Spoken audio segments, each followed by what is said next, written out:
Good afternoon all of you.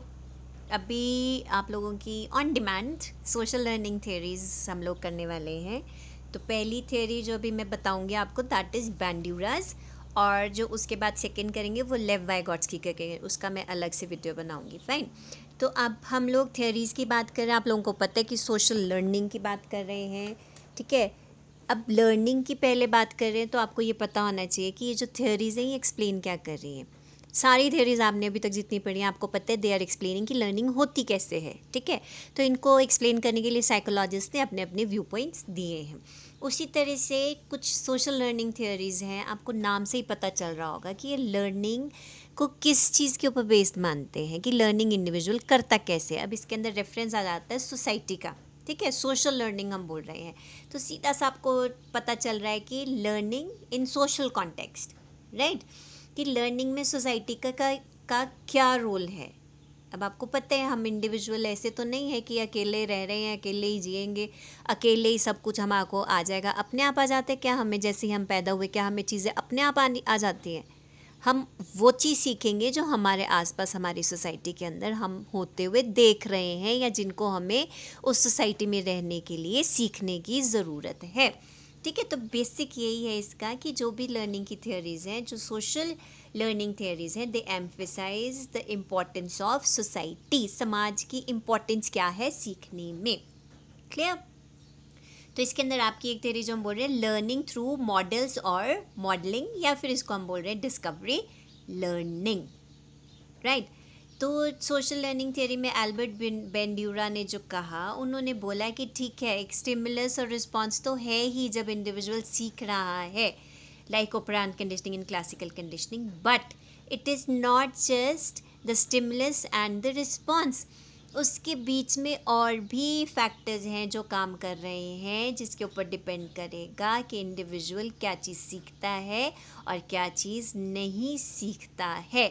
और वो ये कहाँ से ये फैक्टर्स, वो मतलब क्या चीज़ें हैं ऐसी जो उसकी लर्निंग को इफ़ेक्ट कर रही हैं, ठीक है। अब आपने देखा जैसे डॉग्स भी होते हैं, अगर हम स्टिमुलस और रिस्पॉन्स की ही बात कर रहे हैं तो यू मस्ट हैव सीन कि जिस भी फैमिली के अंदर डॉग रह रहा है, जो सोसाइटी है, इंडियन डॉग्स अगर हैं जिनको हम अपने घरों में पाल रहे हैं, पेट बना रहे हैं, वो हमारी हिंदी भाषा के जो शब्द हैं उनके ऊपर भी रिस्पॉन्ड करता है। अगर वो फॉरेन कंट्रीज़ के डॉग्स हैं, स्टिमुलस रिस्पॉन्स तो है ही, चलो आपने उसको सिखाया, बट अगर वो रिस्पॉन्ड कर रहा है तो वो वहाँ की जो लैंग्वेज है, फ्रेंच है, जर्मन है, नेपाली है, जो भी लैंग्वेज है, वो वहाँ की लैंग्वेज के ऊपर भी रिस्पॉन्ड कर रहा है। बेशक आप उसको सेम स्टिमुलस दे रहे हैं, सेम उसका रिस्पॉन्स है यहाँ पर वहाँ पर किसी भी कंट्री में, बट आपको पता है कि और चीज़ें कौन सी इंटरवीनिंग है जो वहाँ की सोसाइटी के अकॉर्डिंगली, जिनको वो देख रहा है, सुन रहा है, उसको वो कुछ कुछ समझने भी लगता है। Is that clear? तो वही चीज़ आपकी कह रहे हैं कि it is not just stimulus and response, but आपकी एनवायरनमेंट, जिस एनवायरनमेंट में आप रह रहे हो, उस एनवायरनमेंट पे भी डिपेंड करेगा कि आप क्या चीज़ सीख रहे हैं और क्या नहीं, ठीक है। तो बैंड्यूरा ने कहा क्या, he said that we do not blindly respond to environmental stimuli, rather we pick and choose from many environmental options, basing our decisions on our own insights and past experiences. हम लोग सिर्फ स्टिमुलस और response के ऊपर नहीं सीख रहे हैं, वो तो है ही है, बट उसके साथ और जो हमारे एनवायरनमेंट के अंदर इतनी सारी ऑप्शंस हैं, हम किसी भी उनके ऊपर भी डिपेंड कर रहा है कि हमने वो चीज़ सीखनी है या नहीं सीखनी है, प्लस हमारी अपनी सूझबूझ, प्लस हमारे पास्ट एक्सपीरियंसेस, ये सारी चीज़ें इकट्ठी मिल कर के डिसाइड करती हैं कि हम लोग कोई पर्टिकुलर चीज़ को सीखेंगे या नहीं सीखेंगे। ओके।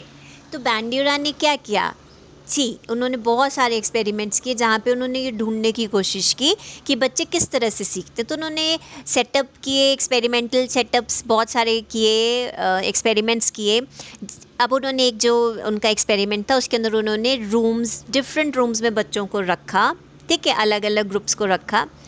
एक ग्रुप को उन्होंने ये जो आपको बोबो डॉल दिखाई दे रही है ये उन्होंने वहाँ पे रखी, ठीक है, और उनके सामने एक डेमोन्स्ट्रेटर लाए जिसने आकर के इस बोबो डॉल को सीधा मारना शुरू कर दिया, किक्स मारी, पंचेस मारे, बहुत कुछ किया। ऑलराइट, और उन बच्चों ने उसको ऑब्जर्व किया कि ये क्या कर रहा है। Right, later on same experiment में उन्होंने क्या किया, अब उन्होंने दूसरे रूम में जो बच्चे थे जिनके सामने उन्होंने कुछ भी डेमोन्स्ट्रेट नहीं किया, और ये वाले बच्चे जिनके सामने उन्होंने एग्रेसिव बिहेवियर डेमोन्स्ट्रेट किया, राइट, इनको जब बोबो डॉल दी गई खेलने के लिए तो आप समझ सकते कि इन्होंने क्या किया होगा। वो वाले बच्चे जो उस रूम में थे जहाँ कुछ डेमोन्स्ट्रेट नहीं हुआ, उनको जब बोबो डॉल दी गई तो उन्होंने उसको एक्सप्लोर किया, कोई उसको छू रहा है, टच कर रहा है, अपने हिसाब से खेलने की कोशिश, जैसा उसको अच्छा लग रहा था वैसे कर रहा था। सेकेंड रूम में जिनको डेमोन्स्ट्रेट किया एग्रेसिव बिहेवियर बोबो डॉल के साथ दिखाया गया, उनको जैसे ही वो बोबो डॉल मिली उन्होंने और कुछ नहीं किया, उन्होंने सीधा उसको पंचेस किक्स मारनी शुरू कर दी। Is that clear? तो इसका सीधा सा उन्होंने मतलब निकाला कि इंडिविजुअल जो सीख रहा है वो सिर्फ ये नहीं है कि स्टिमुलस एंड रिस्पॉन्स, उसके बीच में ऑब्जर्वेशन भी चल रही है, उसके अपने एक्सपीरियंसेस भी चल रहे हैं, ठीक है, उसकी अपनी इंसाइट भी चल रही है। It is not just stimulus and response. That means कि बच्चा जो कुछ भी चीज़ सीखेगा उसके अंदर उसका एनवायरनमेंट, उसकी सोसाइटी बहुत बड़ा रोल प्ले करती है। I hope it is clear. अब उन्होंने बोला जो सोशल लर्निंग थियोरी है इसमें 4 steps are involve. Is that clear? अभी तक तो आपको वैसे भी पता चल रहा होगा कि क्या चीज़ें हो रही है, कैसे हम कोई किसी चीज़ को सीख रहे हैं by observation. Is that clear? तो इसके अंदर सबसे पहले उन्होंने बोला अटेंशन, कि कौन सी चीज़, जब हम कोई भी चीज़ सीख रहे हैं थ्रू ऑब्जर्वेशन तो उसके अंदर सबसे पहली चीज़ आएगी अटेंशन। हम किसी चीज़ को सीखेंगे ही तब जब हम उसको अटेंशन पे कर रहे हैं। अगर हम कोई अटेंशन नहीं पे करेंगे तो ऑब्वियसली वी वोंट लर्न। तो पहला स्टेप है जो चीज़ सीखनी है उसके ऊपर अटेंशन पे करनी। अब सिर्फ अटेंशन नहीं पे कर रहे हैं, आप उस बिहेवियर को जो आपने सीखा है या सीखना है उसको रिटेन भी कर रहे हैं। Is that clear? देखने को तो हम लोग रास्ते में चलते हुए बहुत सारी चीज़ें देख रहे हैं, अटेंशन भी हमारी जा रही है, ठीक है, पर ज़रूरी नहीं है कि हम उस बिहेवियर को रिटेन कर ही लेंगे। Is that clear? पर यहाँ बोल रहे हैं कि चलो हमने उस बिहेवियर को अगर सीखना है तो हम उसको रिटेन भी करेंगे। तीसरा, उस बिहेवियर को किसी और सिचुएशन में, किसी और कॉन्टेक्स्ट में रिप्रोड्यूस करना, जो आपने पहले सीखा था उसको कहीं और पर रिप्रोड्यूस करना। और फिर हम बोल रहे हैं मोटिवेशन, ठीक है, to be motivated to imitate the modelled behaviour, कि आप उसको ऑब्जर्व कर रहे हैं और आपको एक मोटिवेशन मिल रही है कि मुझे ये चीज़ को रिपीट करना है। अब अगर आप लोग देख सकते हैं इस चीज़ को, आप वो थोड़ा सोचोगे तो आपको पता चलेगा कि जो भी चीज़ें हम ऑब्जर्वेशन से सीखते हैं, इज़ दैट क्लियर? सपोज़ आपने सीखना है कि मुझे बढ़िया तैयार कैसे होना है, ठीक है, तो वो अगर आप किसी को मॉडल लेके चल रहे हो कि मैंने उसकी तरह तैयार होना है, ठीक है, तो पहले आप क्या करेंगे, first you will pay attention कि ये क्या क्या चीज़ें हैं, क्या क्या चीज़ें फॉलो कर रहा है, किन चीज़ों को ध्यान में रख रहा है, उसके ऊपर आप स्पेशल फोकस रखेंगे कि मुझे भी इसी तरह से तैयार होना है, तो I need to pay attention कि ये क्या कर रहा है। दूसरी चीज़, सिर्फ देखने से काम नहीं चलेगा, आपको वो चीज़ें रिटेन भी करनी पड़ेंगी। Is that clear? अब आपने रिटेन तो कर ली, पर आप उसको सीखेंगे कब, जब आप उसको वापस रिप्रोड्यूस करेंगे और उसको आप उसी तरह से तैयार होने की कोशिश करेंगे। एंड देन द मोटिवेशन, कि आपके पास वो मोटिवेशन भी है या नहीं कि मुझे ये चीज़ क्या बोलते हैं, सीखनी है या नहीं सीखनी है। So these are the 4 steps: attention, retention, reproduction and motivation. अब जो एल्बर्ट बैंड्यूरा है, ये आपका अगर पूरी थ्योरी का निचोड़ निकाले तो ये कह रहे हैं इंडिविजुअल जो भी लर्निंग है that depends on 3 factors. What are these 3 factors? These 3 factors are the behavior, the personal factors and the environmental factors. Clear? कौन कौन से फैक्टर्स हुए आपके? एक हुआ आपका बिहेवियरल फैक्टर, एक हुआ एनवायरमेंटल फैक्टर एंड एक हुआ आपका कोग्निटिव फैक्टर्स। देखिए, कोई भी चीज़ जो आपने सीखी है, जो आपका बिहेवियर आज बन चुका है, वो किस किस चीज़ पे डिपेंड कर रहा है? एक वो डिपेंड कर रहा है आपको आपके कोग्निटिव फैक्टर्स, या फिर उनको आप पर्सनल फैक्टर्स भी बोल रहे हैं। क्या हुआ ये पर्सनल फैक्टर्स? आपको उस चीज़ के बारे में नॉलेज, आपकी एक्सपेक्टेशंस एंड आपका एटीट्यूड। इज दैट क्लियर कि आप वो चीज़ सीखते हैं या नहीं सीखते हैं? जैसे मैं आपको एक छोटा सा एग्जांपल देती हूँ, बहुत नॉर्मल सी चीज़ है कि ड्रिंक करना या अल्कोहल को कंज्यूम करना, ये आपने सीखा या नहीं सीखा, ठीक है? ये आपके बिहेवियर में आया या नहीं आया, ये कितने फैक्टर्स के ऊपर डिपेंड कर रहा है, ठीक है? ये देखिए, सबसे पहले डिपेंड कर रहा है आपके कॉग्निटिव फैक्टर्स कि आपको उसके बारे में कितनी नॉलेज है, आपकी उससे एक्सपेक्टेशंस क्या है, आपका एटीट्यूड। Is that clear? इन चीज़ों पर डिपेंड करेगा कि आप उसको सीख रहे हैं या नहीं। देखो, ऑब्जर्व तो हम कर रहे हैं ना, अपनी आसपास सोसाइटी में बहुत लोग हैं जो पीते हैं, राइट? पर क्या मैंने वो करना है या नहीं, that will depend on cognitive factors, knowledge about the thing, expectations and the attitudes। और किस चीज़ पे डिपेंड कर रहा है कि मैं सीखूंगा या नहीं?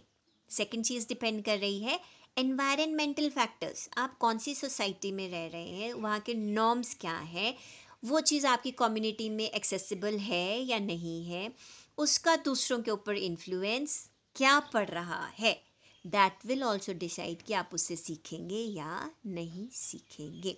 और तीसरी चीज़ आई आपकी बिहेवियरल फैक्टर्स, उसके बारे में आपकी स्किल्स, प्रैक्टिस, सेल्फ एफिकेसी, ये सारी चीज़ें विल डिसाइड कि आप वो पर्टिकुलर काम सीखते हैं या नहीं सीखते हैं। तो अगर आप इस थ्योरी को देख रहे हो, इसके अंदर कहीं पे भी ऐसा नहीं बोला जा रहा कि बस it is the stimulus and the response. ये कह रहे जब भी आप कोई चीज़ सीखेंगे, that will also depend on your environment. Is that clear? आपके आसपास का एनवायरनमेंट, आपकी अपनी सूझबूझ, आपके अपने past experiences, they will decide कि आप वो चीज़ सीखते हैं या नहीं सीखते हैं। क्लियर? अब आपने विकेरियस लर्निंग के बारे में भी देखा होगा कि what is this vicarious learning. ये दूसरा कॉन्सेप्ट आपका है एक विकेरियस लर्निंग, इसको हम मॉडलिंग भी बोल रहे हैं। विकेरियस लर्निंग क्या है? ये कह रहे vicarious learning occurs when people observe the consequences of another person's behavior and adjust their own behavior accordingly। Simple भाषा में बोलूँ तो हर काम ज़रूरी नहीं है कि हम करके ही सीखेंगे। कुछ काम जो हम सीखते हैं वो दूसरों को देखकर भी सीखते हैं कि इस काम का इफ़ेक्ट इसके ऊपर क्या हुआ। लाइक हम लोगों ने ये सीखा है कि तेज़ गाड़ी चलाने से एक्सीडेंट हो सकता है भाई, टांग भी टूट सकती है, जान भी जा सकती है, ठीक है? ये हमने सीखा हुआ है। पर अगर आप किसी और को ये बोले कि नहीं जी, मैं ऐसे देख के नहीं, सुन के नहीं मैं सीखूंगा, मैं तो करके देखूंगा कि ऐसा होता है या नहीं, ऐसा ज़रूरी तो नहीं है ना। हम हर काम करके थोड़ी सीखते हैं। कुछ काम हम सीखते हैं दूसरों से, दूसरों के एक्सपीरियंसेस से, कि उसको ऐसा एक्सपीरियंस हुआ है इसलिए चीज़ मुझे सीखनी है कि हाँ ये काम ठीक है या नहीं। जैसे आपको सबको पता है कि अगर आप बिल्डिंग की 6ठी मंजिल से छलांग लगाएंगे तो क्या होगा। अब ये तो नहीं ना कि आपने करा तो आपको पता चला। आपको कैसे पता चला? आपने कहीं सुना, कहीं देखा, किसी और को करते हुए देखा, वहाँ से आपने वो चीज़ सीखी।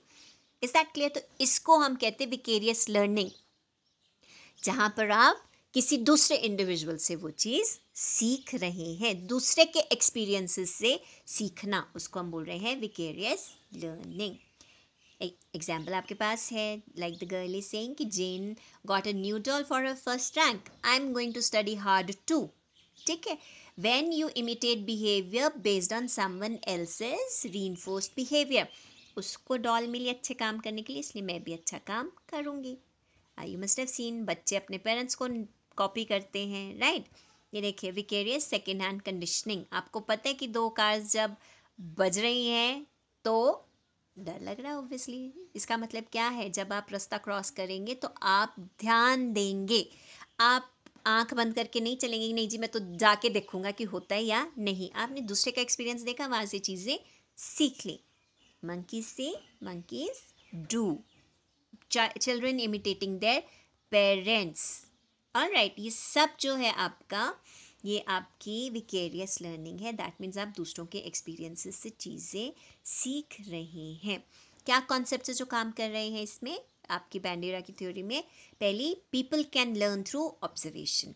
ज़रूरी नहीं है कि हर चीज़ एक्सपीरियंस ही करनी है, आप ऑब्जर्वेशन से भी चीज़ें सीख सकते हैं। Second, mental states are important to learning. इसका सीधा सा मतलब है कि there are so many things that we observe. हम अपने आसपास इतनी सारी चीज़ें ऑब्जर्व करते हैं, पर हम हर चीज़ सीख नहीं रहे हैं। हम क्या सीखेंगे, that will depend on our mental state. Okay, और तीसरी चीज़ बोल रहे हैं, learning does not necessarily lead to demonstration of that behaviour. सीखते तो हम बहुत कुछ हैं, पर इसका ज़रूरी नहीं है कि वो चीज़ हम अपने बिहेवियर में डेमोन्स्ट्रेट करेंगे ही। Is that clear? सीखा हमने बहुत कुछ, आपको पता है we have learn so many things. बचपन से अभी तक कितना कुछ सीखा है हमने, पर ज़रूरी नहीं है कि जो चीज़ हमने सीखी है उसको हम डेमोन्स्ट्रेट भी करेंगे। Is that clear? तो ये थी आपकी बैंड्यूरा की सोशल लर्निंग थ्योरी। एम्फेसिस है किस चीज़ के ऊपर, कि हम लोग हर चीज़ अपने आप से करके ही नहीं सीखते, हम लोग बहुत सारी चीज़ें अपने एनवायरनमेंट से भी सीखते हैं, जिस सोसाइटी में हम रह रहे हैं वहाँ से भी सीखते हैं। और जो भी चीज़ हम सीख रहे हैं that depends on our environment, our cognitive skills and our behavioral factors. I hope it is clear. Thank you so much.